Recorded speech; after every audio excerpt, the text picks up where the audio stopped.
নভেম্বরে এসএসসি, ডিসেম্বরে এইচএসসি পরীক্ষা নেওয়া হবে ৩ বিষয়ে, শিক্ষার্থীদের স্বস্তি।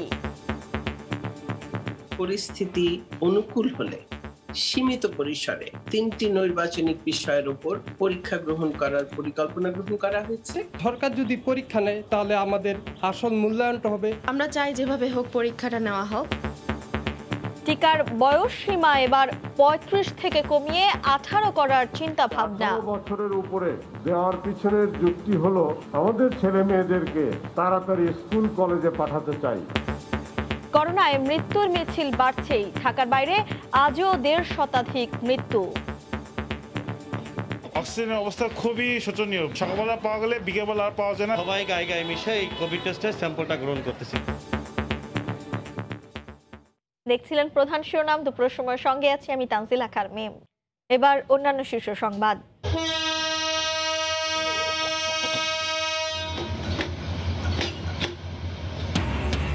ঈদের জন্য কঠোর বিধিনিষেধের বিরতিতে ট্রেন চলাচল শুরু, লঞ্চে ভিড়, বাসে বেশি ভাড়া নেয়ার অভিযোগ, রাজধানীতে তীব্র যানজট, বিপণী বিতানেও ভিড়। রাজধানীতে ডেঙ্গু আক্রান্তের অর্ধেকই শিশু, আইসিইউতে বেশ কয়েকজন। করোনায় ঘরবন্দি শিশুদের ঘায়েল করছে এডিস, অভিভাবকদের সতর্ক হওয়ার পরামর্শ। চট্টগ্রামের ফুসফুস খ্যাত সিআরবির বন পাহাড় কেটে হাসপাতাল নির্মাণের সিদ্ধান্তে ক্ষুব্ধ নগরবাসী, পরিবেশ ধ্বংস করা হঠকারিতা বলছেন বিশেষজ্ঞরা। এটাকে যদি ধ্বংস করে দেওয়া হয় তাহলে মানুষের নিঃশ্বাস নেওয়ার আর কোনো জায়গা থাকবে না। ছোট্ট শিশুরা কোথায় যাবে ঘুরতে আর খেলতে? করোনাকালে অনলাইনে বেড়েছে কোরবানির পশু বেচাকেনা, বিক্রি হয়েছে ১.৫ লাখের বেশি। হাটের ভিড় এড়াতে ইতিবাচক উদ্যোগ বলছেন বিশ্লেষকরা।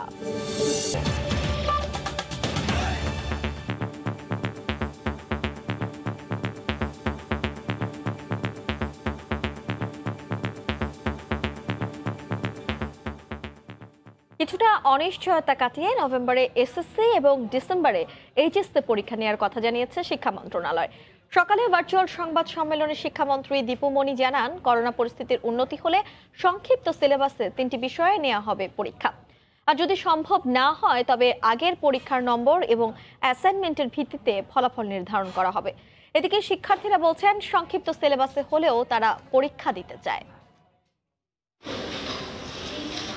মহামারীতে থমকে যাওয়া শিক্ষা ব্যবস্থায় গত ফেব্রুয়ারিতে এসএসসি পরীক্ষার্থীদের ৬০ দিন এবং এইচএসসি পরীক্ষার্থীদের ৮৪ দিন ক্লাস করিয়ে পরীক্ষা নিতে সংক্ষিপ্ত সিলেবাস প্রকাশ করে মাধ্যমিক ও উচ্চ মাধ্যমিক শিক্ষা বোর্ড। তবে এ সময়ে ক্লাস নেওয়া সম্ভব হয়নি। অনিশ্চয়তার মধ্যে পড়ে এই দুই পাবলিক পরীক্ষার ৪৪ লাখ পরীক্ষার্থী। আশা করছি এ নিয়ে বৃহস্পতিবার শিক্ষামন্ত্রী জানান, সংক্ষিপ্ত সিলেবাসে নভেম্বরের দ্বিতীয় সপ্তাহে এসএসসি এবং ডিসেম্বরের প্রথম সপ্তাহে এইচএসসি পরীক্ষার পরিকল্পনা তাদের। ৩ ঘন্টার পরীক্ষার সময় কমিয়ে করা হবে ১ ঘন্টা ৩০ মিনিট, আর ১০০ নম্বরের মান কমিয়ে করা হবে ৫০। কোভিড-১৯ পরিস্থিতি অনুকূল হলে সীমিত পরিসরে স্বাস্থ্যবিধি অনুসরণ পূর্বক সংক্ষিপ্ত সিলেবাসের আলোকে গ্রুপ ভিত্তিক ৩টি নৈর্বাচনিক বিষয়ের উপর পরীক্ষার সময় এবং পরীক্ষার নম্বর দুটোই হ্রাস করে পরীক্ষা গ্রহণ করার পরিকল্পনা গ্রহণ করা হয়েছে। আর কোভিড পরিস্থিতি অনুকূলে না এলে অ্যাসাইনমেন্টের পাশাপাশি পূর্ববর্তী পরীক্ষার ফলাফলের ভিত্তিতে এসএসসি ও এইচএসসি পরীক্ষার ফল নির্ধারণ করা হবে। যদি পরীক্ষা গ্রহণ করা তখন সম্ভব না হয় তাহলে সেক্ষেত্রে পরীক্ষার্থীদের যে পূর্ববর্তী জেএসসি, জেডএসসি, এসএসসি বা সমমান পরীক্ষার নম্বরের ভিত্তিতে তাদের সাবজেক্ট ম্যাপিং করে এবং অ্যাসাইনমেন্টের মাধ্যমে অথবা শুধুমাত্রই সাবজেক্ট ম্যাপিং এর মাধ্যমে এসএসসি, এইচএসসি সমমান পরীক্ষার ফল প্রকাশ করা হবে। সংক্ষিপ্ত আকারে হলেও পরীক্ষায় অংশগ্রহণ করেই ফল পেতে চান তারা। সরকার যদি পরীক্ষা নেয় তাহলে আমাদের আসল মূল্যায়নটা হবে। আমরা চাই যেভাবে হোক পরীক্ষাটা নেওয়া হোক, আমাদের যেন কোনোভাবে অটো পাস দেওয়া না হয়। ঈদের পর অনলাইনে শুরু হবে এইচএসসি পরীক্ষার ফর্ম পূরণ। শাকির আহমেদ, সময় সংবাদ, ঢাকা। বেশি সংখ্যক মানুষকে টিকার আওতায় আনতে বয়স সীমা এবার ৩৫ থেকে কমিয়ে ১৮ করার চিন্তা ভাবনা করছে সরকার। সকালে ঢাকা মেডিকেলে আইসিইউর ওপিডি শেডের উদ্বোধন করে স্বাস্থ্যমন্ত্রী জাহিদ মালিক জানান, আগস্টেই ফাইজার ও অ্যাস্ট্রাজেনেকার বড় চালান দেশে আসবে। বর্তমান করোনা পরিস্থিতিতে সচেতন না হলে মহাবিপর্যয় ঘটে যাবে বলে শঙ্কা প্রকাশ করেন স্বাস্থ্যমন্ত্রী। আবারও গতি এসেছে টিকাদান কর্মসূচিতে। সাধারণ মানুষের আগ্রহ বেড়েছে টিকায়। বয়সসীমা 40 থেকে 35 করায় বুধবার মধ্যরাতে 1 কোটির মাইলফলক ছুঁয়েছে সুরক্ষার নিবন্ধন, যার প্রভাব পড়েছে টিকা কেন্দ্রগুলোতে। সুন্দর মনোরম পরিবেশে আমি খুব টিকা পাচ্ছি সৌদি আরব যাওয়ার জন্য। আলহামদুলিল্লাহ, টিকার সুন্দর মতন দিতেছি, কোনো সমস্যা হয় না। আমি 9 তারিখে অ্যাপ্লিকেশন করছি, 14 তারিখে আমার মেসেজ আসছে, কার্ড পাইছি, এখন টিকা দিতে পারতেছি। এরই মধ্যে ঢাকা মেডিকেলে আইসিইউ আর ওপিডি শেডের উদ্বোধন করে স্বাস্থ্যমন্ত্রী জানান, শিক্ষার্থী সহ সব জনগোষ্ঠীকে টিকার আওতায় আনতে নিবন্ধনের বয়সসীমা 18 করার পরিকল্পনা করছে সরকার। আগস্টেই ফাইজার ও অ্যাস্ট্রাজেনেকার বড় চালান দেশে আসবে বলেও জানান মন্ত্রী। এছাড়া চীন থেকে আরো 1.5 কোটি ডোজ দফায় দফায় আসবে বলেও জানান তিনি। ভ্যাকসিনের বয়সটা আরো নামিয়ে আসা যায় কিনা এ বিষয়ে মাননীয় প্রধানমন্ত্রীর সাথেও আলাপ হয়েছে এবং ওনারও একটা নির্দেশনা আছে।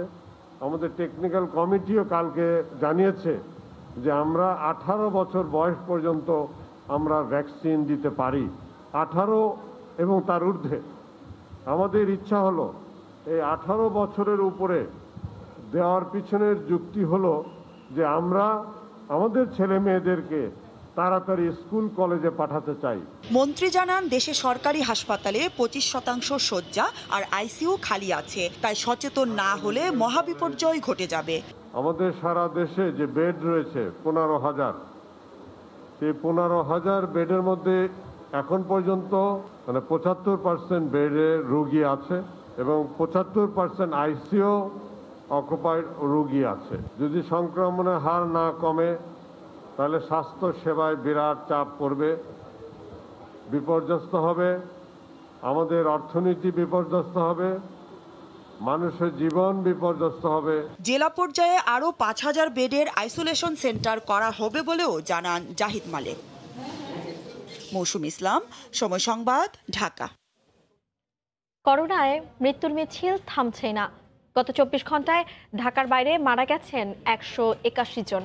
এর মধ্যে উত্তর দক্ষিণাঞ্চলে 132 জন। প্রত্যন্ত অঞ্চলের ঘরে ঘরে এখন করোনার উপসর্গের রোগী।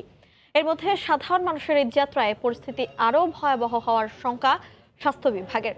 রিপোর্টার ও জেলা প্রতিনিধিদের পাঠান তথ্য ও ছবিতে রিপোর্ট। করোনা সংক্রমণ ও মৃত্যুর ঊর্ধ্বমুখী যাত্রা কোথায় গিয়ে থামবে? মানুষের মনে এটাই এখন সবচেয়ে বড় প্রশ্ন হয়ে দেখা দিয়েছে। হাসপাতালগুলোতে মিনিটে মিনিটে ভর্তি হচ্ছে রোগী। অক্সিজেন সিলিন্ডারই এখন বেঁচে থাকার একমাত্র ভরসা।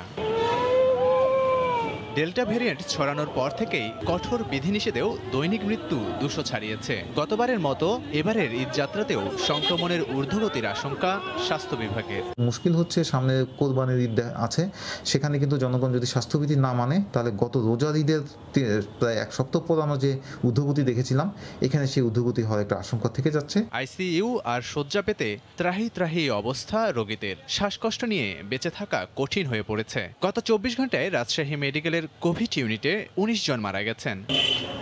করোনার দাপটে টালমাটাল দক্ষিণাঞ্চল। কোনোভাবেই মৃত্যুর মিছিল থামানো যাচ্ছে না। খুলনার কোভিড হাসপাতালগুলোতে করোনা ও উপসর্গে মৃত্যু হয়েছে 19 জনের। সবাই গায়ে গায়ে মিশে এই কোভিড টেস্টের স্যাম্পলটা গ্রহণ করতেছি, যেখানে আমরা আসতেছি এখানে কিওর হওয়ার জন্য, কিন্তু দেখা গেলো আমরাই সংক্রমিত হয়ে যাচ্ছি। লোক সংখ্যা কমের কারণে আপনার ভিতরে চিকিৎসার অবস্থা খুবই খারাপ। নিয়ন্ত্রণহীন পরিস্থিতি ময়মনসিংহেও। একদিনে নগরীর হাসপাতালের করোনা ইউনিটে মারা গেছেন 19 জন। যখন যায় অবস্থা তখন ভর্তি করে। আইসিইউতে একটু সময় লাগে, ঘুরতে হয়, এখানে যাইতে হয়, ওইখানে যাইতে হয়, সিট পাইতে হলে একটু কষ্ট। মৃত্যুর হার বাড়ছে বগুড়াতেও। 24 ঘন্টায় 16 জনের মৃত্যু হয়েছে। আর কুষ্টিয়া জেনারেল হাসপাতালে একদিনে করোনা উপসর্গে মারা গেছেন 14 জন। বরিশালের শের-ই-বাংলা হাসপাতালে মারা গেছেন 12 জন। ফরিদপুরেও কমছে না করোনায় প্রাণহানি। 24 ঘন্টায় 11 জনের মৃত্যু হয়েছে। জ্বর উঠলে মানুষের শ্বাসকষ্ট হচ্ছে, রোগী তো কিছুক্ষণ পরপরই মারা যাচ্ছে। খুব কম সংখ্যক ডাক্তার, যার কারণে পেশেন্টের কাছে যে সেবা দিতে পারছে না। মৃত্যুর তালিকা দীর্ঘ হচ্ছে চট্টগ্রামেও। একদিনেই 10 জন মারা গেছেন। এছাড়াও উচ্চ ঝুঁকিতে থাকা যশোরে 8 জন, ঝিনাইদহে 7 জন ও সাতক্ষীরায় 7 জন মারা গেছেন। লাবিব হাসান, সময় সংবাদ। করোনা পরিস্থিতির খবর জানাতে এই মুহূর্তে ময়মনসিংহ মেডিকেল কলেজ হাসপাতালের সামনে আছেন রিপোর্টার হারুনুর রশিদ, সরাসরি চলে যাচ্ছি তার কাছে। হারুন, ময়মনসিংহ মেডিকেলের করোনা ইউনিটের পরিস্থিতির কথা যদি একটু জানাই, আসলে এখানে ভয়াবহ অবস্থা। আমরা জানি যে এখানে প্রচুর রোগী আসছেন, বিশেষ করে ময়মনসিংহ জেলা সহ আশপাশের বিভিন্ন জেলা, ময়মনসিংহ বিভাগ এবং পার্শ্ববর্তী ঢাকা বিভাগ, সুনামগঞ্জ এবং রৌমারী থেকেও রোগী আসছে, টাঙ্গাইল থেকে রোগী আসছে। তো রোগীর প্রচণ্ড চাপ করোনা রোগীর। করোনা ওয়ার্ডে যে 210 বেডের যে করোনা ইউনিট ছিল, সেখানে এখন প্রায় 480 জন রোগী আজকে ভর্তি আছেন এবং আইসিইউতে 12 জন রোগী ভর্তি আছেন। তো এই রোগীর চাপ কিন্তু প্রতিদিনই বাড়ছে। এই রোগীর চাপ সামলাতে গিয়ে আসলে বেশ হিমশিম অবস্থার মধ্যে হাসপাতাল কর্তৃপক্ষ, তারপরেও তারা চেষ্টা করছেন সর্বোচ্চ সেবা দেওয়ার জন্য। আমরা যদি গত 24 ঘন্টার পরিস্থিতি একটু জানাই, তো সেটি হচ্ছে যে গত 24 ঘন্টায় ময়মনসিংহ মেডিকেলের করোনা ইউনিটে 19 জন মৃত্যুবরণ করেছেন। এর মধ্যে করোনায় আক্রান্ত ছিলেন 8 জন এবং উপসর্গ নিয়ে ভর্তি হয়েছিলেন 11 জন। এই 19 জন ভর্তি রোগী মৃত্যুবরণ করেছেন গত 24 ঘন্টায়। আর আমি যদি একটু গত 9 দিনের মৃত্যুর হিসেবটা একটু বলি, গত 9 দিনে ময়মনসিংহ মেডিকেলের করোনা ইউনিটে 137 জন মৃত্যুবরণ করেছেন। আর মৃত্যুবরণ যেভাবে করছেন, যেভাবে মুমূর্ষ রোগী প্রতিদিনই আসছেন, তো ঠিক সেভাবেই কিন্তু পাল্লা দিয়ে আক্রান্তের সংখ্যাও বাড়ছে। কাল ময়মনসিংহ জেলায় 263 জন করোনায় আক্রান্ত হয়েছেন এবং গত 9 দিনে ময়মনসিংহ জেলায় 2140 জন করোনায় আক্রান্ত হয়েছেন বলে আমরা জানতে পেরেছি। তো এই করোনা আক্রান্ত মৃত্যুর সংখ্যা কিন্তু বেশ বাড়ছে। আমরা যে জায়গাটিতে আছি এর পাশেই কিন্তু করোনার নমুনা পরীক্ষা করা হয়। এখানে আমরা দেখি যে সকাল থেকেই আমরা ময়মনসিংহ মেডিকেল কলেজের এই জরুরি বিভাগের সামনে অবস্থান করি এবং এটি দেখি যে সেই সকাল থেকে যে করোনা পরীক্ষার মানুষের যে ভিড় লেগে থাকে, সেই ভিড় কিন্তু একেবারে রাত পর্যন্ত মানুষজন এখানে আসেন এবং করোনার নমুনা দিয়ে যান এবং পরীক্ষা করার জন্য। এবং এই হাসপাতালের যে ফ্লু সেন্টার রয়েছে, সেখানেও কিন্তু দীর্ঘ লাইন থাকে সকাল থেকে এবং এখানে যারা ফ্লু সেন্টারে আসেন তাদেরও অনেকেই করোনায় আক্রান্ত হন। এবং হাসপাতাল কর্তৃপক্ষ যেটি বলছেন যে এখন যে সমস্ত রোগী আসছে, বেশিরভাগ রোগী আসলে মুমূর্ষ অবস্থায় আসছে, যার কারণে আসলে হাসপাতাল কর্তৃপক্ষেরও তেমন কিছু করার থাকে না। তো এই ছিল আমার কাছে ময়মনসিংহ মেডিকেল কলেজ থেকে করোনার সর্বশেষ খবর। করোনা পরিস্থিতির সবশেষ খবর জানাতে ময়মনসিংহ মেডিকেল কলেজ হাসপাতাল থেকে আমাদের সাথে যুক্ত হয়েছিলেন সহকর্মী হারুনুর রশিদ। ঈদের জন্য কঠোর বিধিনিষেধের বিরতির প্রথম দিন স্বাস্থ্যবিধি মেনে শুরু হয়েছে ট্রেন চলাচল। এক আসন ফাঁকা রেখে বসেন যাত্রীরা, তবে উল্টো চিত্র সড়ক পথে। দ্বিগুণ ভাড়া নিয়ে যাত্রীদের পাশাপাশি সিটে বসানোর অভিযোগ উঠেছে। আর উপচে পড়া যাত্রী নিয়ে লঞ্চ টার্মিনালগুলোতে উপেক্ষিত স্বাস্থ্যবিধি।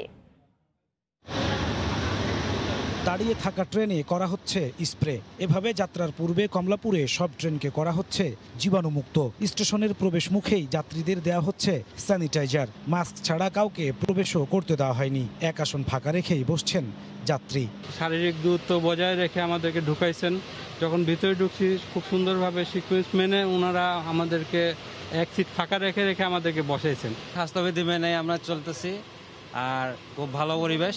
বৃহস্পতিবার সকাল 11টার দিকে স্টেশন পরিদর্শনে আসেন রেলপথমন্ত্রী। এ সময় তিনি জানান, যাত্রার শেষ দিন পর্যন্ত স্বাস্থ্যবিধি মেনে চলার চেষ্টা করা হবে।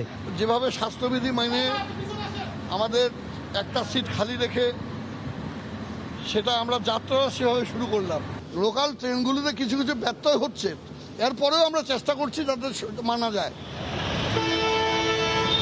তবে এর বিপরীত চিত্র সড়ক পথের যাত্রায়। নিয়ম থাকলেও স্বাস্থ্যবিধি উপেক্ষা করে পাশাপাশি সিটে যাত্রী বসানো হচ্ছে। অনেকে আবার মাস্ক ছাড়াই। বেশি ভাড়া নেওয়ার অভিযোগ যাত্রীদের। ডবল সিটি টাকা দিচ্ছে, এখন আসলে বলতেছে যে এইভাবে বসতে হবে। বলছে 200 টাকা করে নিব এক সিট করে, এখন আবার অনেক সাথে লক বসাইছে। ওঠার সময় স্প্রে দেওয়া হয়নি এবং ভিতরেও স্প্রে দেওয়া হয়নি। নোয়াখালী ভাড়া 560 টাকা, আমরা নিচ্ছি 400 টাকা। কোথায় বেশি নিলাম সেটা বলো। এদিকে মহাসড়কেও যানবাহনের বাড়তি চাপ। ঢাকা টাঙ্গাইল বঙ্গবন্ধু সেতু মহাসড়কের এলেঙ্গা থেকে টাঙ্গাইল সদর উপজেলার রাবনা বাইপাস পর্যন্ত প্রায় 15 কিলোমিটার অংশে দীর্ঘ যানজটের সৃষ্টি হয়। এত 10 কিলো রাস্তা আসতে পারিনি এতক্ষণে 3 ঘন্টায়। নৌপথে যাত্রীবাহী লঞ্চ চলাচলের শুরুর দিন ভোর থেকেই চাঁদপুর লঞ্চ টার্মিনালে যাত্রীদের উপচে পড়া ভিড়। যাত্রীদের অতিরিক্ত চাপে উপেক্ষিত স্বাস্থ্যবিধি। লঞ্চের যে অবস্থা, আমরা লঞ্চে উঠতে পারতেছি না। এইমাত্র একটা লঞ্চ ছেড়ে গিয়েছে। এই লঞ্চের যাত্রী ধারণ ক্ষমতা 550 জন। আমরা গুনে গুনে এই লঞ্চে 275 জন যাত্রী দিয়েছি। ফেরিঘাটেও বাড়ছে যাত্রীদের চাপ। ঈদ উপলক্ষে বাড়ি ফিরছেন অনেকেই। নাজমুস সালেহী, সময় সংবাদ, ঢাকা। এই মুহূর্তে রাজধানীর মহাখালীতে আছেন রিপোর্টার নাজমুস সালেহী। সরাসরি যাচ্ছি তার কাছে। সালেহী, আমরা দাঁড়িয়ে আছি একটি ঢাকা ময়মনসিংহ একটি বাস কাউন্টারের সামনে, যেখানে টিকিট দেওয়া হচ্ছে। এখানে আপনি দেখতে পাচ্ছেন যে আমার পেছনে অনেকগুলো মানুষ আসলে টিকিট প্রত্যাশী যারা, তারা ভিড় করে আছেন। একটু আগে যখন আমরা আসি তখন এখানে দেখি প্রচুর পরিমাণে মানুষের গাদাগাদি এখানে ছিল, এবং সামাজিক দূরত্ব অথবা হচ্ছে যে স্বাস্থ্যবিধির যে মানে ব্যাপার, সেটি আসলে এখানে পুরোপুরিভাবে উপেক্ষিত হচ্ছে, সেটি আসলে বলার কোনো অপেক্ষা থাকে না। এখন আপনি দেখছেন যে মানুষের যে এই গণমাধ্যম আসার খবরে বা আমাদের গণমাধ্যমের ক্যামেরা দেখে তারা আসলে সেখানে নিজেদের মতো করে চেষ্টা করছেন মানুষকে, যারা লাইনে দাঁড়িয়েছেন তাদেরকে এখান থেকে সরিয়ে কিছুটা ফাঁকা করা, অথবা হচ্ছে তাদের যে স্যানিটাইজেশন বা আদার যে সমস্ত কার্যক্রম রয়েছে তারা তার কিছুটা করার চেষ্টা করছেন। এর আগে যাত্রীদের সাথে আমরা কথা বলেছি, আমরা আসার আগ পর্যন্ত এখানে তেমনই ছিল, এবং এখানে যে 60% ভাড়া বেশি নিয়ে, 60% ভাড়া বেশি নিয়ে যাত্রী পরিবহনের কথা এক সিট ফাঁকা রেখে, কিন্তু সেটি অনেক ক্ষেত্রেই মানা হচ্ছে না। ও যেমন সাইদাবাদ বা গাবতলীতে, ঠিক এই মহাখালী টার্মিনালে এসে আমরা একই রকম চিত্র কিছু কিছু বাসে আমরা দেখেছি। যাত্রীরা বলছেন যে তারা এক সিটেরই ভাড়া নিচ্ছেন 60% বেশি, কোথাও আরও বেশি, কিন্তু তারা হচ্ছে যে আসলে সেই এক সিট ফাঁকা রেখে যাত্রী বসাচ্ছেন না।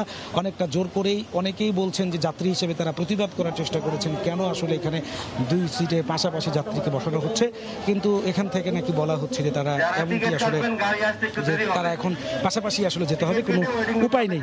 এইটা ছাড়া আমি যদি আরেকটু বলি, এটা হচ্ছে কি একটা জনসংকীর্ণ, এখানে আরও এই মহাখালী বাস টার্মিনালের মধ্যে যে গাড়িগুলো এখান থেকে নেওয়া হচ্ছে, এই গাড়িগুলো যাত্রী তারা হচ্ছে উঠাবে রাস্তায় দাঁড়িয়ে, এবং হচ্ছে যারা আগে থেকেই টিকিট যারা পাননি তারা এখন এসে টিকিটের জন্য লাইন ধরেছেন। এখন মহাখালী বাস টার্মিনালের প্রতিটি বাসের কাউন্টার, মানে টিকিট কাউন্টারের সামনে আসলে এই ধরনের উপচে পড়া ভিড় রয়েছে। আমরা সকাল যে 2-1টি আমরা কাউন্টার, যে 2-3টি বাস স্ট্যান্ড আমরা ঘুরে দেখেছি, মহাখালীতে আসলে একই রকম অবস্থা। এখানে শুরু আপনি এইটা যদি একটু দেখেন, আমরা একটু বলতে চাই যে এই লাইনটি একটু আগে এখানে প্রচুর পরিমাণে মানুষ ছিল, গাদাগাদি করে একজনের উপর আর একজন দাঁড়িয়ে তারা আসলে টিকিট বিক্রি করছিলেন, কিন্তু গণমাধ্যম আসার খবরে তারা নিজেদের মতো করে এই লাইনটাকে অনেক দীর্ঘ করে নিয়ে গেছেন এবং সেটিকে তারা কিছুটা নিয়ন্ত্রণ করার চেষ্টা করছেন। পাশাপাশি এখানে যাত্রীরা বলছেন যে তাদের 60% যে ভাড়া বেশি নিয়ে এক সিট ফাঁকা রেখে যাত্রী বসানোর যে নিয়ম রয়েছে, সেটি আসলে 60% চাইতে ভাড়া অনেকাংশে কোনো ক্ষেত্রে বেশি আদায় করা হচ্ছে, কিন্তু জোরপূর্বক। একটি কথা কিন্তু যাত্রীরা অভিযোগ করেছেন, অনেক সচেতন যাত্রী আছে, তারা বলছেন যে আমরা বলেছি যে আমার পাশে, আমি তো ভাড়া দিয়েছি, আমার পাশে কেন আরও একজন যাত্রীকে আসলে বসানো হবে। সেক্ষেত্রে বাস মালিক এবং যারা পরিবহন শ্রমিক আছেন তারা জোর করেই নাকি পাশে বসাচ্ছেন। তো বলা যেতে পারে বাস কাউন্টারগুলো তো অনেকটাই উপেক্ষিত হচ্ছে স্বাস্থ্যবিধি, এবং এক সিট ফাঁকা রেখে বসার যে বিধান সেটিও উপেক্ষিত হচ্ছে, দাম বেশি রাখার অভিযোগই কিন্তু আমরা পাচ্ছি। তো মিম, এই ছিল আমার কাছে মহাখালী বাস টার্মিনাল থেকে সর্বশেষ। রাজধানীর মহাখালী থেকে আমাদের সাথে যোগ দিয়েছিলেন সহকর্মী নাজমুস সালেহী। এদিকে রাজধানী ফিরেছে আগের রূপে, সড়কে যানজট, দোকানপাট খোলা, বিপণী বিতানেও বেড়েছে ভিড়, নগরীতে বেড়েছে মানুষের চলাচল। অনেকটাই আগের রূপে ঢাকা, মানুষের কোলাহল, যানজট আর ব্যস্ত রাজপথ। লকডাউন শিথিলের শুরুর দিনই নগরীতে গণপরিবহন সহ সব ধরনের যানবাহন নেমেছে। লকডাউনের কারণে যে কটি সেক্টর বেশি দুর্ভোগে ছিল তার মধ্যে অন্যতম গণপরিবহন। যদিও অল্প কদিন, তারপরও তো গাড়ির চাকা ঘুরবে।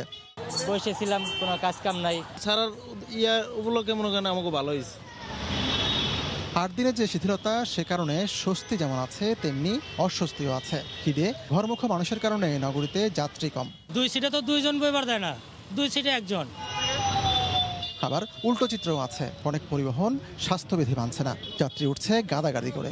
গাড়ি পাই না, 8:30টায় বাইরেছি, এখন কয়টা? একটা গাড়িতে ওঠে না, মানুষ উঠে না, মানুষটি যাবে কেমনি? যাইতে তো হবে। 2 সিটে আমরা নেব না, তো 2 সিটে 1 জন নেব। মানুষেরা বলছেন দীর্ঘদিন জমে থাকা কাজ নিয়ে আজ অনেকেই নেমেছেন রাস্তায়। মানুষ একটু স্বস্তি হয়েছে, যার যার কাজের জন্য রাস্তায় নেমে গেছে। মানুষের জমা কাজ আছে, এগুলো সবাই করে। এদিকে নগরীর শপিং মল, মার্কেটগুলো খুলেছে, তবে সেখানেও ক্রেতার সংখ্যা কম। মনে হয় না যে কাস্টমার হবে, এবং 1-2 ঘন্টা খোলার মধ্যে এরকম কাস্টমার দেখিও নাই। 5 দিন দোকানদারি করে কোনো রকমের বেতন টেতন দিয়ে কিছু রাখলে রাখবো, আর নয়তো লস হলে তো লস। বিক্রেতারা বলছেন ঈদ শপিং নয় বরং জরুরি কেনাকাটাই বেশি প্রয়োজন। বাচ্চাদের জন্য কিছু কেনাকাটা করতেছে, অনেক দিনের কেনাকাটা হয় না তো। ঈদের শপিং করার জন্য নয়, আমাদের প্রয়োজনীয় কিছু টুকটাক জিনিসের প্রয়োজন হয়েই থাকে। দিনের পর দিন লকডাউন চলুক সেটি কেউই চায় না, আর তাই লকডাউন থেকে বাঁচতে করোনা সংক্রমণের হার কমাতে হবে। এজন্য স্বাস্থ্যবিধি না মেনে উপায় নেই। আতিকুর রহমান তামাল, সময় সংবাদ, ঢাকা। রাজধানীতে চলতি মাসে ডেঙ্গুতে আক্রান্ত প্রায় 500 জনের মধ্যে 200 শিশু। এর মধ্যে ঢাকা শিশু হাসপাতালের আইসিইউতে আছে কয়েকজন। ঘরের মধ্যে আর বাড়ির আশেপাশে জমে থাকা পানিতে জন্মানো এডিস মশা এই করোনাকালে ঘরবন্দি শিশুদেরই বেশি ঘায়েল করেছে। তাই অভিভাবকদের আরও সতর্ক হওয়ার তাগিদ দিলেন বিশেষজ্ঞ চিকিৎসকরা। ডাক্তার বলছে আল্লাহকে ডাকেন, দেখা যাক কি হয়। রক্তের বাঁধন নেই, তবুও সম্পর্কে মা। শ্যামলী শিশুপল্লীর 9 বছরের ইয়ামিন আইসিইউতে লড়ছে ডেঙ্গুর সঙ্গে। বাইরে অসহায় মায়ের আর্তনাদ। নাহিদা গর্ভধারিণী না হলেও 9 বছরের মমতার বাঁধন এখন সংকটে। আপনারা সবাই দোয়া করবেন আমার ছেলের জন্য, আল্লাহ যেন আমার ছেলেকে আমার কাছে ফিরায় দেয়। ইয়ামিনের মতো আরও 2 জন শিশু এখন একই আইসিইউতে। আর ঢাকা শিশু হাসপাতালের ওয়ার্ডে ভর্তি আছে আরও 17 জন। গত 1 মাসে ডেঙ্গু নিয়ে প্রতিদিনই 2-1 জন করে শিশু ভর্তি হচ্ছে রাজধানীর এই হাসপাতালটিতে। ওর 10 দিন আগে আমার ওর 2 জনের একসঙ্গে জ্বর হয়েছে, কিন্তু ও খেতে পারতো না, যা দেখতো বমি করে দিত। বুঝতে পারিনি ওর যে ডেঙ্গু। 4 দিন একদম পুরাই ও 105 জ্বর ছিল। ডেঙ্গু তখন প্লাটিলেট ছিল 1,42,000, পরের দিনেই ওটা 42,000 চলে আসে। স্বাস্থ্য অধিদপ্তরের পরিসংখ্যান বলছে এই মৌসুমে আক্রান্তের 40%ই 8 থেকে 16 বছরের মধ্যে। স্কুল বন্ধ বাইরে যাওয়াও, ফলে শিশুরাই বেশি পড়ছে ঘরকুনো এই এডিসের কবলে। এইসব বয়সের বাচ্চারা মশারির ভিতরে বা ইয়েতে থাকতে চায় না বেশিক্ষণ। এদের প্রতি স্পেশাল কেয়ারটা নেওয়ার জন্য অভিভাবকদের প্রতি আমাদের সবিশেষ অনুরোধ থাকলো। বিশেষ করে সেপ্টেম্বর-অক্টোবর মাস পর্যন্ত আমাদেরকে ডেঙ্গুর ব্যাপারে অবশ্যই সতর্কতা অবলম্বন করতে হবে। সিটি কর্পোরেশনের তৎপরতার পাশাপাশি এডিস নিয়ন্ত্রণে ব্যক্তি পর্যায়ে সচেতনতা সবার আগে দরকার বলে মনে করেন চিকিৎসকরা। শুধুমাত্র সিটি কর্পোরেশন দায়িত্ব দিলে হবে না। এই যে এডিস মশাটা কিন্তু আমাদের এটা গৃহপালিত একটা মশা। দ্যাটস ওয়াই আমাদেরকে লক্ষ্য রাখতে হবে ঘরের আসবাবপত্রগুলো যাতে সবসময় পরিষ্কার পরিচ্ছন্ন থাকে। ডেঙ্গু বাহক এডিস মশা নিয়ন্ত্রণে চলতি সপ্তাহে 10 দিনের বিশেষ চিরুনি অভিযান শুরু করেছে ঢাকার 2 সিটি কর্পোরেশন। রাশেদ লিমন, সময় সংবাদ, ঢাকা। সেনাবাহিনীকে এগিয়ে নিতে যোগ্য কর্মকর্তাদের পদোন্নতি দেওয়ার উপর গুরুত্ব আরোপ করেছেন প্রধানমন্ত্রী শেখ হাসিনা। তিনি বলেছেন যোগ্য কর্মকর্তাদের দায়িত্ব দিতে হবে। সকালে সেনাবাহিনী নির্বাচনী পর্ষদের সভায় ভার্চুয়াল মাধ্যমে যোগ দিয়ে এই কথা বলেন তিনি। বাংলাদেশ সেনাবাহিনীর উচ্চতর পদে নির্বাচনী পর্ষদের মাধ্যমেই পদায়ন করার বিধান রয়েছে। আজ এই সভার প্রথম পর্ব অনুষ্ঠিত হয়। বাংলাদেশ সেনাবাহিনীতে উচ্চতর পদে কর্মকর্তাদের দায়িত্ব অর্পণ করার ক্ষেত্রে মূল দায়িত্ব পালন করে থাকে সেনাবাহিনী নির্বাচনী পর্ষদ। সেনাপ্রধানের নেতৃত্বে নীতি নির্ধারণী এই বোর্ড চূড়ান্ত করে কারা কারা আসবেন সম্মুখ সারির গুরুত্বপূর্ণ নেতৃত্বে। বরাবরের মতো এবছরও সেনাবাহিনীর এই গুরুত্বপূর্ণ সভাটি অনুষ্ঠিত হয়েছে। বৃহস্পতিবার সকালে সেনা সদরে আয়োজিত এই সভায় গণভবন থেকে ভার্চুয়াল মাধ্যমে যোগ দিয়েছিলেন প্রধানমন্ত্রী শেখ হাসিনা। এ সময় সেনাবাহিনীর উন্নয়নে কর্মকর্তাদের দেশপ্রেম ও শৃঙ্খলা বজায় রেখে দায়িত্ব পালনের আহ্বান জানান তিনি। অনুষ্ঠানে সেনাপ্রধান বলেন, প্রধানমন্ত্রী শেখ হাসিনার নেতৃত্বে ফোর্সেস গোল 2030 বাস্তবায়নের মাধ্যমে যুগোপযোগী সামরিক সক্ষমতা অর্জন করছে বাংলাদেশ। সেনাবাহিনীকে আরও কার্যকর ও যুগোপযোগী করার লক্ষ্যে আপনার মেয়াদকালে প্রচুর অত্যাধুনিক যুদ্ধ সরঞ্জাম সংযোজিত হয়েছে। এই অত্যাধুনিক সরঞ্জামাদি সংযোজনের ফলে সেনাবাহিনীর কার্যক্ষমতা ও যুদ্ধোপযুক্ততা এবং সেনা সদস্যদের মনোবল বহুলাংশে বৃদ্ধি পেয়েছে।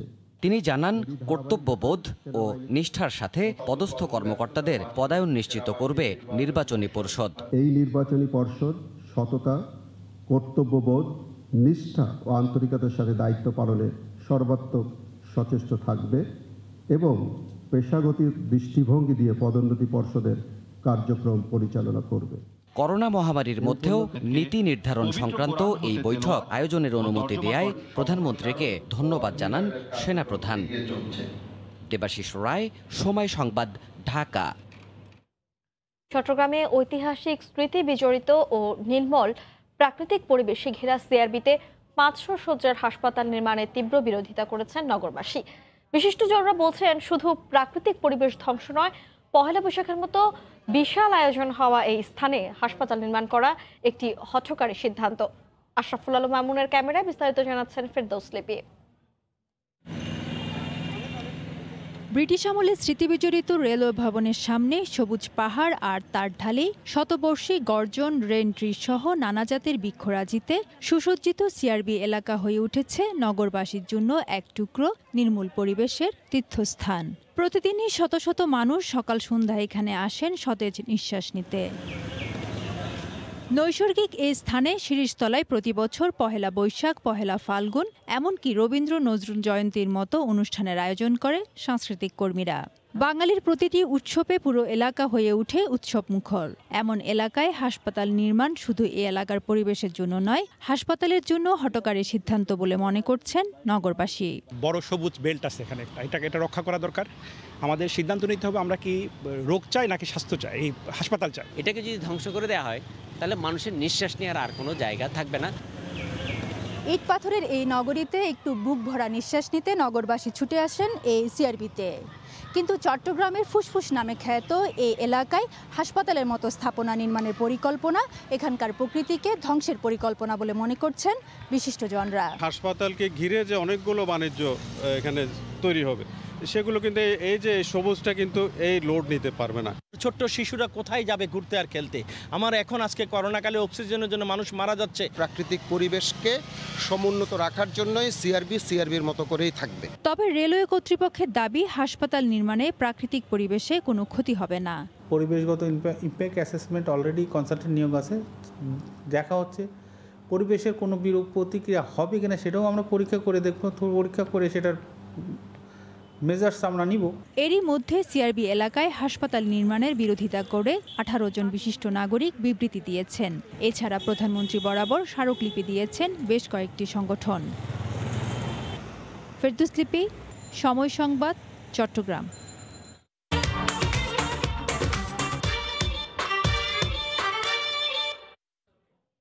অনলাইনে বাড়ছে কোরবানির পশু কেনা বেচা।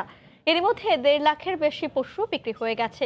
করোনার ঝুঁকির মধ্যে হাটের গাদাগাদিতে না গিয়ে অনলাইনে পশু কেনাকে ইতিবাচক মনে করেন জনস্বাস্থ্য বিশেষজ্ঞরা। তবে আস্থা বাড়াতে ক্রেতাদের সব রকম সুরক্ষা দেওয়ার পরামর্শ তাদের। সানভীর রূপলের রিপোর্ট। সারা দেশে করোনা সংক্রমণের ঝুঁকি যখন বাড়ছেই, তখন ঘরে বসেই আপনার কোরবানির পছন্দের পশুটি কিনতে হলে আপনার শরণাপন্ন হতে হবে ডিজিটাল হাটে। এখানে দেশের বিভিন্ন প্রান্তের খামারিদের পশুর ছবি দেয়া আছে। চাইলে ভিডিও কলেও ক্রেতা দেখে নিতে পারবেন পছন্দের কোরবানির পশু। বাছাই করা পশু কিনে অনলাইনে অর্থ পরিশোধ করলে পৌঁছে দেওয়া হবে ক্রেতার ঘরে। চাইলে কেনার পর পশু জবাই করে মাংস পৌঁছে দেওয়ারও ব্যবস্থা আছে। করোনা সংক্রমণের ঝুঁকি এড়াতে সরকারও অনলাইনে কোরবানির পশু কিনতে উৎসাহ দিচ্ছে। অনলাইন পদ্ধতিতে কোনোভাবেই প্রতারণার শিকার হবেন না, হাসিল দিতে হবে না, রাস্তাঘাটেও নিরাপদ থাকবেন। মনে রাখবেন, করোনার এই ভয়াবহ পরিস্থিতিতে কোনোভাবেই ঝুঁকিপূর্ণ এলাকায় না যাওয়াই উত্তম। সারা দেশে 1843টি প্ল্যাটফর্ম থেকে অনলাইন হাট পরিচালনা করা হচ্ছে। এর বেশিরভাগই ফেসবুক কেন্দ্রিক। প্রায় 10.5 লাখ পশু অনলাইনে বেচা কেনার জন্য ছবি ও ভিডিও দেওয়া হয়েছে। ঢাকার উত্তর সিটির মেয়র জানান, অনলাইনে কোরবানির পশু কেনাবেচা ও প্রশিক্ষিত কর্মী দিয়ে জবাই করে মাংস সরবরাহ করার ব্যবস্থা রেখেছেন তারা। এখন পর্যন্ত যে 1,57,288 পশু বিক্রি হয়েছে, তার টাকার পরিমাণ হচ্ছে 1,116 কোটি। আমরা 1000 গরুকে কোরবানি দিয়ে 25টি ফ্রিজার ভ্যান রাখা হয়েছে। ডোর টু ডোর আমরা সার্ভিসটা দিয়ে দিব। স্বাস্থ্য ঝুঁকি এড়াতে অনলাইনে এবার কোরবানির পশু কেনাবেচা ইতিবাচক হিসেবে দেখছেন বিশেষজ্ঞরা। তবে ক্রেতা যেন প্রতারণার শিকার না হন, সেদিকে খেয়াল রাখার পরামর্শ তাদের। মানুষ যেন কোনো প্রতারিত না হয়, এই জিনিসগুলোর নিশ্চয়তা দেওয়াটা এটা সরকারের দায়িত্ব। লকডাউনের যে ইফেক্ট পাবো, সেই ইফেক্টই আমরা পাবো যদি আমরা অনলাইনকে ব্যবহার করি। সারা দেশে এবার 1,20 লাখ পশু দেশীয় বিভিন্ন খামারে কোরবানির জন্য প্রস্তুত আছে। সানভীর রূপল, সময় সংবাদ, ঢাকা। নওগাঁর হাটবাজারে জমে উঠেছে কোরবানির পশু বেচাকেনা। করোনার ঝুঁকি নিয়ে হাটে ভিড় করছে মানুষ। এই মুহূর্তে মহাদেবপুরের হাটে আছেন সহকর্মী এমআর রকি। সরাসরি চলে যাচ্ছে তার কাছে। রকি, ধন্যবাদ মিম। আর হাতে গোনা এক সপ্তাহ রয়েছে পবিত্র ঈদুল আজহার। এই এক সপ্তাহের মধ্যে কিন্তু জমজমাট হয়ে উঠেছে প্রান্তিক পর্যায়ের যেসব গরুর হাট রয়েছে। এই হাটগুলোতে কিন্তু এখন যারা খামারি রয়েছে তারা কিন্তু এই খামারিরা গরু তুলছেন এবং দূরের ব্যাপারীর উপস্থিতিও বেশ লক্ষ্য করা যাচ্ছে। ফলে কিন্তু একটা জমজমাট কারবার কিন্তু এই গরু কেনা বেচার মধ্য দিয়ে আমরা এখানে লক্ষ্য করছি। তবে এবছর কিন্তু প্রথম দিকে করোনার এবং লকডাউন এসব পরিস্থিতির কারণে গো খামারিরা বেশ হতাশ ছিলেন, কিন্তু এই পরবর্তী ধাপে কিন্তু অনলাইন প্রক্রিয়ার মাধ্যমে বেশ কিছু গরু কেনা বেচা হলেও কিন্তু হাটগুলোতে লক্ষ্য করা যাচ্ছে যে বিপুল পরিমাণে গরু কিন্তু উঠছে এবং এই ক্ষেত্রে ক্রেতার উপস্থিতিটাও কিন্তু ব্যাপক করছি। দরদাম তারা কিন্তু একরকম দর কষাকষির মাধ্যমে তাদের পছন্দের এই জাতীয় গরুগুলোকে তারা নেওয়ার চেষ্টা করছেন। তবে একটু জানিয়ে রাখি, বিশেষ করে এই 1,80,000 বা তার উপরের যেসব গরু এই ক্রেতার উপস্থিতি কিছুটা এখানে কম। তবে মাঝারি জাতের যেসব ষাঁড় গরু রয়েছে এই জাতীয় গরুর কিন্তু চাহিদাটা এখানে বেশি লক্ষ্য করা যাচ্ছে। বিশেষ করে 70,000 80,000 টাকায় গরু কিনা বেচাটা এখানে বেশি জমজমাট লক্ষ্য করা যাচ্ছে। তবে এবছর যে বিষয়টি প্রাধান্য দেওয়া হচ্ছে যে হাটে কিন্তু করোনা পরিস্থিতির কারণে উপস্থিতির ক্ষেত্রে কিন্তু সামাজিক দূরত্ব বজায় রেখে হাটগুলোতে কিন্তু আসার কথা বলা হচ্ছে। তবে বেশিরভাগ এই হাটগুলোতে কিন্তু সেরকম পরিস্থিতি একেবারেই উপেক্ষিত। এর কারণ হিসাবে ক্রেতার উপস্থিতি যেমন বেড়েছে, তবে তারপরও কিছু কিছু ক্ষেত্রে হাটগুলোতে দূরের যেসব একটা দূরত্ব বজায় রেখে কেনা বেচার জন্য হাট কর্তৃপক্ষের পক্ষ থেকে কিন্তু ব্যাপক প্রচারণা তারা চালিয়ে যাচ্ছে। তো হাটে বিশেষ করে আমরা যেটা লক্ষ্য করছি, ষাঁড় গরু যেসব রয়েছে এই ষাঁড়ের দরের জায়গাটা 80,000 85,000 টাকায় 4 মণ বা 4.5 মণ একটা গরু, এই জাতীয় গরুগুলোকে কি তারা বেশি প্রায়োরিটি দিচ্ছে বা গুরুত্ব পাচ্ছে। তবে আজকের এই হাটে আমরা যেটি দেখতে পাচ্ছিলাম, দূরের কিছু ব্যাপারীর এখানে সমাগম বেড়েছে। এর ফলে কিন্তু ক্রেতার যারা প্রত্যাশিত দরের যে জায়গাটা, তারা বলছেন যে কিছুটা দর গত 2-1 দিনের ব্যবধানে এই হাটগুলোতে বেড়েছে। এর ফলে প্রান্তিক যারা গোখামারি তারা বেশ কিন্তু খুশি আমরা এখানে লক্ষ্য করছিলাম। তো জমজমাট এই কারবার কিন্তু আগামী আরো কয়েকদিন ধরে অব্যাহত থাকবে এমন আশা করছে এখানকার প্রান্তিক খামারিরা। তো মিমেই ছিল নওগাঁর এই চকগড়ি হাটে গরু বেচা কেনার খবর আমার কাছে। নওগাঁর মহাদেবপুরের হাট থেকে আমাদের সাথে সরাসরি যুক্ত হয়েছিলেন সহকর্মী এমআর রকি। এবার কোরবানি ঈদে ঢাকার ভেতরে লবণজাত গরুর চামড়ার প্রতি বর্গফুটের দাম নির্ধারণ করা হয়েছে 40 থেকে 45 টাকা। ঢাকার বাইরে দাম ধরা হয়েছে 33 থেকে 37 টাকা করে। আর সারা দেশে খাসির চামড়া 15 থেকে 17 টাকা বর্গফুট নির্ধারণ করে দিয়েছে বাণিজ্য মন্ত্রণালয়। সকালে চামড়া খাতের ব্যবসায়ী এবং সংশ্লিষ্ট মন্ত্রণালয়ের কর্মকর্তাদের অংশগ্রহণে আয়োজিত ভার্চুয়াল আলোচনা শেষে বাণিজ্যমন্ত্রী টিপু মুন্সি কোরবানির পশুর চামড়ার দর ঘোষণা করেন। গতবার যেটা ছিল 35 থেকে 40 ঢাকায়, সেটা আমরা 40 থেকে 45 প্রতিটি যেটা বলেছেন সেইটাই আমরা করছি। দ্বিতীয় যেমন ঢাকার বাইরে ছিল 28 থেকে 32, সেখানেও 5 টাকা বাড়িয়ে আমরা 33-37 করেছি। খাসির চামড়া যেটা ছিল 13 থেকে 15, সেটাতে আমরা বললাম 2 টাকা করে বাড়িয়েছি। যা আপনারা বললেন সেটাই মেনে নিলাম, কিন্তু আপনাদের কাছে চাওয়া একটাই, আল্লাহর রাস্তায় আপনারা এই দামটা মেনটেন করার জন্য সব রকম সাহায্য করবেন। দুপুরের সময় শীর্ষ সংবাদ জানিয়ে দিচ্ছি আরেকবার। নভেম্বরে এসএসসি, ডিসেম্বরে এইচএসসি পরীক্ষা নেওয়া হবে 3 বিষয়। টিকার বয়স সীমা এবার 35 থেকে কমিয়ে 18 করার চিন্তা ভাবনা। ঈদের জন্য কঠোর বিধিনিষেধের বিরতিতে ট্রেন চলাচল শুরু, লঞ্চে ভিড়। রাজধানীতে তীব্র যানজট। ঢাকার বাইরে করোনায় আজও 1.5 শতাধিক মৃত্যু। এবং রাজধানীতে ডেঙ্গু আক্রান্তের অর্ধেকই শিশু, আইসিইউতে বেশ কয়েকজন। করোনায় ঘরবন্দি শিশুদের ঘায়েল করছে এডিস। অভিভাবকদের সতর্ক হওয়ার পরামর্শ। এই ছিল দুপুরের সময়, সঙ্গে থাকুন সময়ের।